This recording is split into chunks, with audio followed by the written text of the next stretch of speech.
When it comes to the poster boys of Warhammer 40k, a lot of people can get quite annoyed at how often they are taking center stage. And I absolutely positively 100% get this. They're kind of all over the place, and they're all over all of the boxes. There's just boxes everywhere. There's nothing of any other chapter in sight anywhere. And for the most part, they take up so much of the current day story that really trying to catalog even just every important thing to the story that they have done would probably be its own 100-part series. With how much the Ultramarines are involved in the main story of 40k at the current moment, I feel as though a lot of people overlook the real origins of the Ultramarines and their chapter culture. So that is what we are going to be talking about today. I am your host, Inquisitor Calliope, and welcome to the introductory episode on the Ultramarines.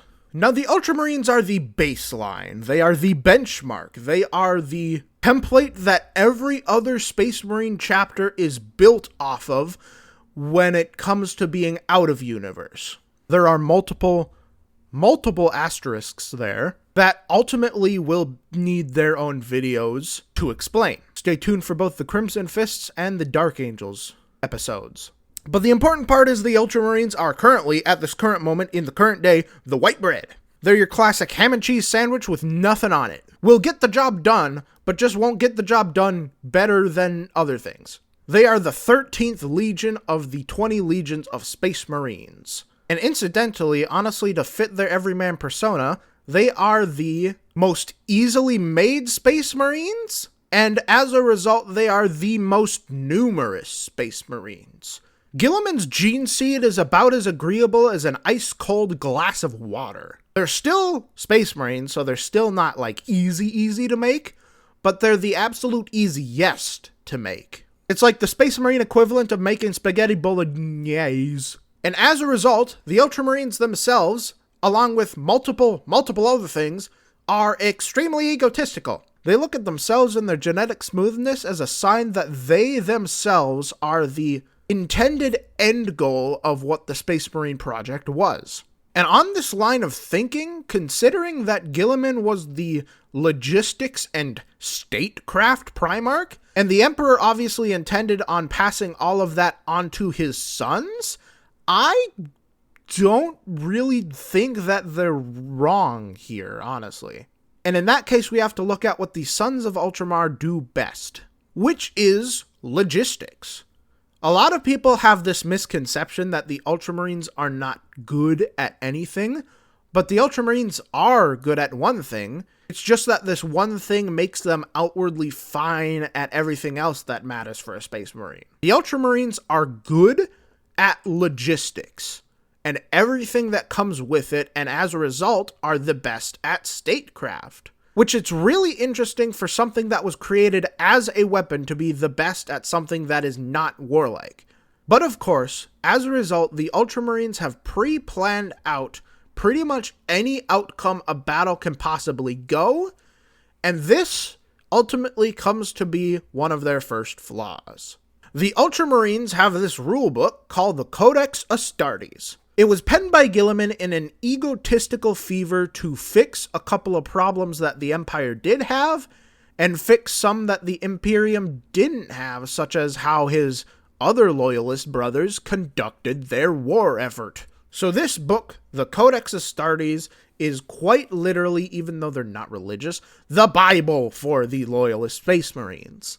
Especially if you're the Sons of Guilliman. The Ultramarines have followed this book to the letter the entire time throughout all of those 10,000 years, and for a large part have only followed it to the letter. Some people do this pretty successfully, such as the current chapter master of the Ultramarines, but even in his case, the most successful Ultramarines have been the outliers who have had the courage to bend the rules, but not necessarily break them. Often Marines don't get away with doing this in the Ultramarines chapter, at all, but then you have ones like Calgar who follow the letter of the law, but not necessarily the spirit of it. Of course, the smartest of the masters of logistics are smart enough to do some good old malicious compliance. And given that this is sort of required for an Ultramarine to rise in the ranks of the chapter itself, it should come as no surprise that unlike everywhere else in the galaxy, the realm of Ultramar has an actually really robust public education system.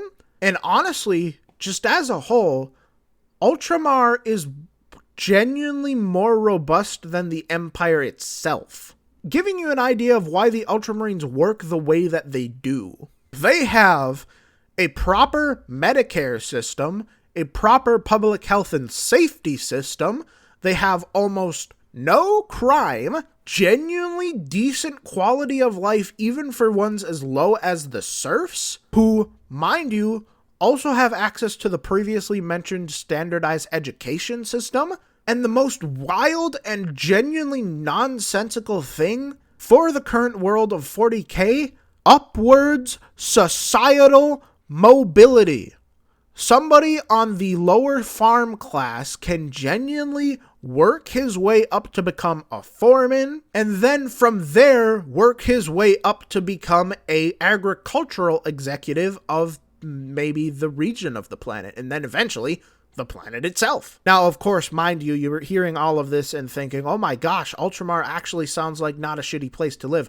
I mean, you're right, but also, this is still the most efficient and well-maintained societal system in the most brutal regime imaginable. It's really not something to praise, and it's honestly not something to want to live in if you have any form of empathy. So considering this, it really should be no surprise that the Ultramarines themselves have this sort of hero complex, or this sort of prefect complex of being exemplars to literally every single other Marine that exists.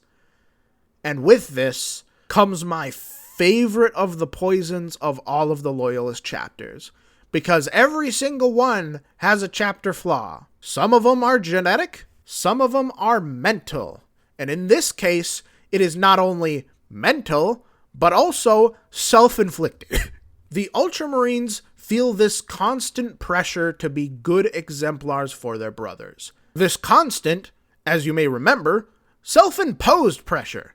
They're doing this literally to themselves. And as a result, we see this grimness of the 40k universe seep into their entire beings. The constant stress that any given Ultramarine is under has come to define their chapter in a really, really interesting way. Which is a massive positive thing, because speaking in the real world for a second, this was not always the case. This was honestly a massive problem for the Ultramarines in the fact that they used to not really have any flaws at all. Do not worry, everybody, I will not mention his name. We will not have to suffer the memories. But of course, as mentioned before, this genuinely has been fixed. And as we see them right now, the Ultramarines are actually suffering quite a bit. Especially with recent lore like the Plague Wars, and then moving on to the 500 Worlds campaign. It's kind of very necessary humbling, and it's awesome to see. And of course, that is a basic introduction to the Ultramarines themselves. And is honestly just the first episode in what is probably going to be a series about the Sons of Guilliman in general. Because I haven't even mentioned how many other successor chapters there are of the Ultramarines. How much of a percentage of Guilliman's sons make up all of the current active Ultramarine chapters in the galaxy, how Ultramar itself is structured, and how many Space Marines are defending it, or on the more Ultramarine side of things, what important things they have been doing lately. All of this and more in later episodes, but for now, this has been your host, Inquisitor Calliope, and I will see you next time. Bye!